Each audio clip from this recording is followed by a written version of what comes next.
হারামজাদা হাল্ক, তুই সারাদিন শুধু খাস আর ঘুমাস। যা একটা কুমির ধরে নিয়ে আয়। আচ্ছা দিদা, আমি এখনই যাচ্ছি। হাল্ক, তুমি কোথায় যাচ্ছ? আর বলো না চাচা, দিদা রোজ ভাজা কুমির খেতে চায়, তাই আমি কুমির ধরতে নদীর দিকে যাচ্ছি। যাই হোক না কেন, আমাকে আজ একটা বিশাল কুমির ধরতেই হবে। ঠাকুমা ভাজা কুমির খেতে চায়, আজ আমি ঠাকুমার জন্য একটা বড় কুমির ধরবো। এই মাছ, পথ ছাড়, আজ আমি কুমির ধরতে এসেছি। এই কুমির, আমার সাথে চলো, দিদা ভাজা কুমির খেতে চায়। আমি যাব না। চলো কুমির, আমরা বাড়ি যাই।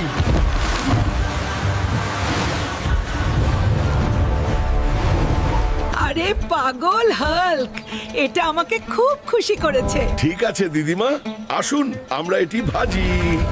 এই কুমিরের ভাজা খেলে নাকি এত শক্তি হয় যে তুমি ঘুমানোর সময়